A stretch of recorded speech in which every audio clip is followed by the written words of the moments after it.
It's been over a year since this iconic moment happened on this channel, and that moment was this. It works! For the past year, I've been dabbling in the realms of record collecting. And in this video, I want to go ahead and talk about my overall experience with the hobby, talk about having the record player, playing records, cleaning them, the whole shebang, and kind of give my overall thoughts on it. So if you enjoy videos where I do talk about records, then please give it a like, subscribe if you are new, and without further ado, let's just jump right into it.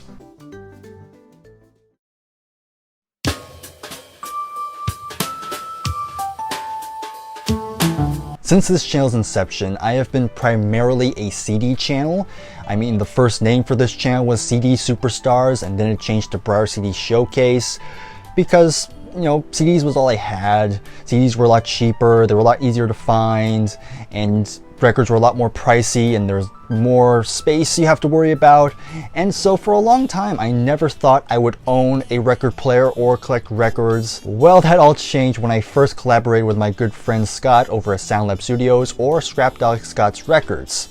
Our first ever collaboration alongside with Nick, as a matter of fact, was when we ranked a good chunk of the Who catalog, and as a thank you, Scott decided to send me this. It was a vinyl copy of Who's Next, and I thought that was very nice of him, but again, I didn't have a record player, so I didn't know what I was going to do with this. And it kind of just sat there for a while, just in the background. I thought it would be kind of a nice little decoration, but then I finally found a record store nearby my house, and that pretty much opened the door. Not only did it have a huge wall of CDs, which of course I was happy with, there was also a ton of records, which makes sense. And every once in a while I would go ahead, I would look in some of the boxes, and then one day I saw one record, and again, still didn't have a record player, but I saw this record and I had to get this one because of course it's my all-time favorite band, and that album was Sheer Heart Attack by Queen. So again, I didn't have a record player, so again, I just bought it because I thought it would be cool just to own a Queen record. And this is actually an original US pressing, as a matter of fact, and I thought that was kind of cool. And then one day, another time, I saw this album is also my favorite album from this band, and it's also one of my favorite album covers, and I thought it would be cool to own this on record because it just looks amazing when you see the full image instead of a CD copy, and that is Relayer by Yes. Of course, I love the white, kind of snowy, atmospheric background this portrays. I love the grayscale colors on this thing. So I just couldn't resist. And so now I had three. And that was the whole 3 strikes you're out formula. I had 3 records and I thought, screw it. Let's just go for it. Let's buy a record player. And therefore, that's why this machine is behind me. And so that's all the background stuff out of the way. So let's now talk about the record player itself.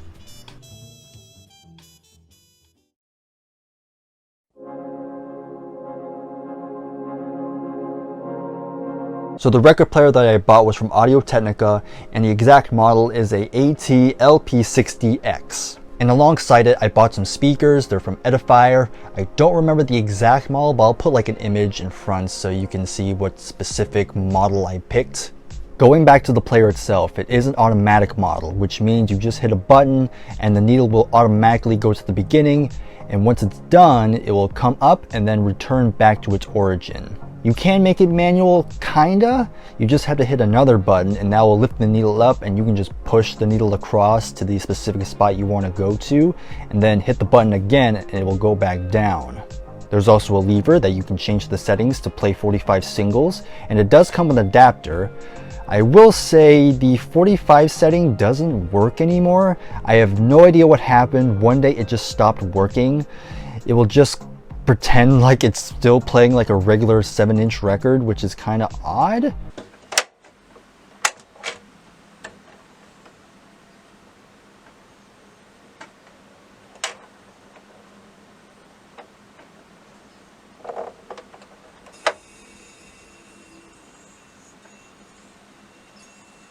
Okay, never mind, it actually works now. And of course there is a speed option that you can change depending if you're playing a 45 single or a regular LP. All in all, there really hasn't been that much changes to the record player itself. I'd say the only upgrade that I actually did was replace the mat, because when you first get an Audio-Technica, you kind of get like one of these like cloth type of mats, which I've heard it's not really the best option, so I did replace it. I now use this mat that kind of combines cork and a kind of a polyester rubber type of material, and it works pretty good.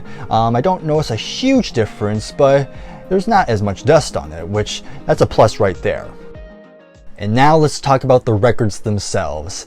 As of this recording, I have about 47 LPs and 3 45 singles. For most of them, I did buy with my own money, but a good couple of them were given to me by my friend Scott. For this year, there's only been 2 places where I've actually bought records. The first being a regular record store, which is where I got most of my collection.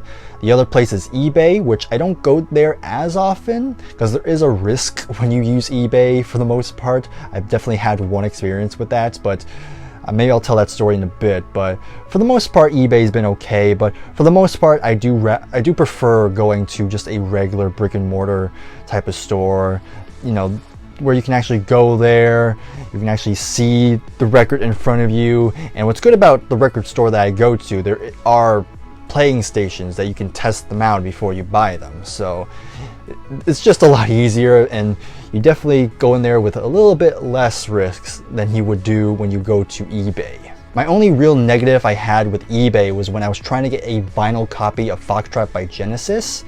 And here it is. This is what I ended up getting. But there was something off about this. For one, it's a single sleeve. It's not a gatefold, because I know the original was a gatefold. And the other thing was when I played it, you know, side 1 played like normal, nothing wrong with side 1, played very nicely.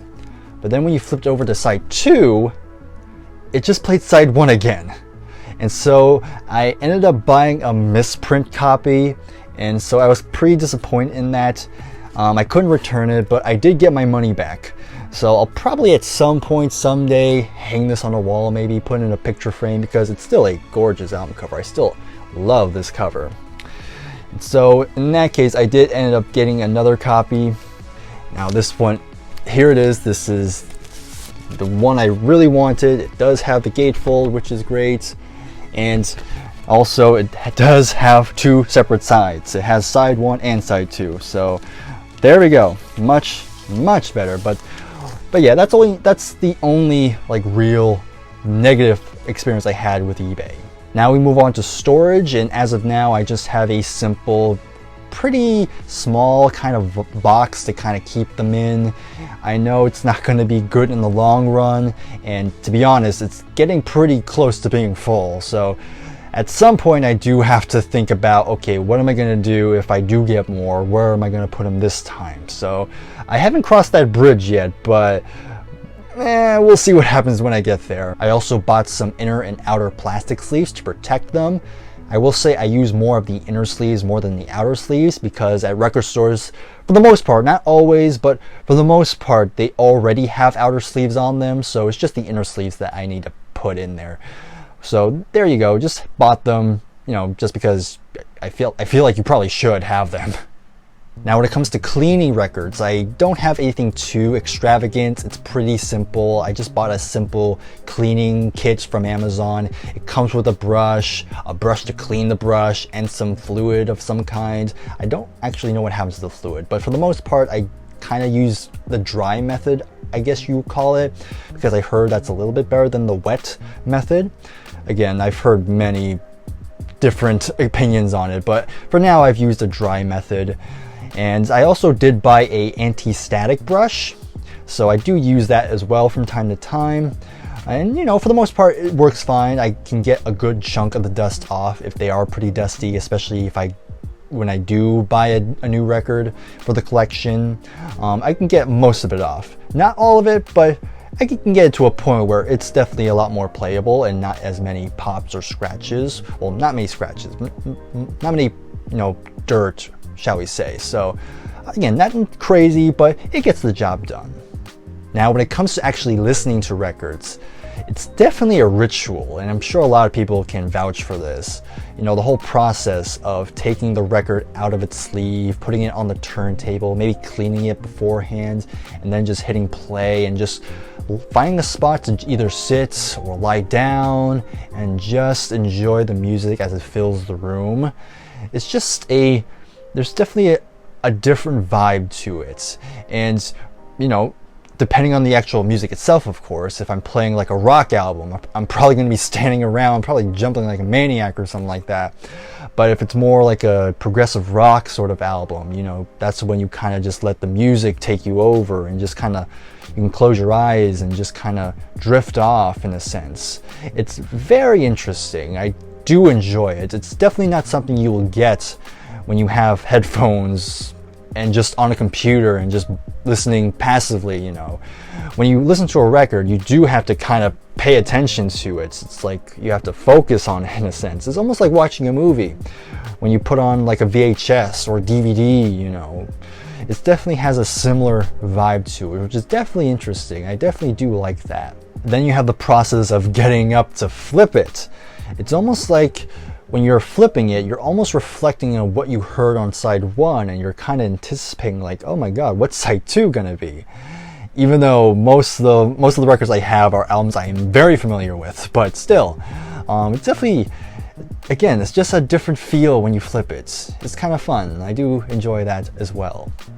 So after saying all of that, what is my overall opinion on record collecting? Do I see myself collecting more records in the next coming years? Yes and no. I think for the most part, I'll always still be a CD guy. You know, again, CDs are cheaper and you can get a lot more for cheap. With records, it's definitely a bit harder because they're usually a bit more pricey. And again, storage-wise, they are a lot bigger. So I definitely have to find a better way to store them. I definitely do very much respect records. Of course, when you have a record, it is like holding a little piece of history, especially if you get like an original pressing. Like I believe this Genesis one is an original pressing, and it's kind of cool when you have something that old and it still plays as well. So in that regards, I really enjoy record playing just for the historical significance of it. Overall, I definitely see myself collecting CDs more just because I'm more familiar with it. And again, I'll always have a soft spot for CDs. But that's been my overall thoughts on record collecting in a span of over a year. So hopefully you've enjoyed this video. If you have, then please give this video a like, subscribe if you are new.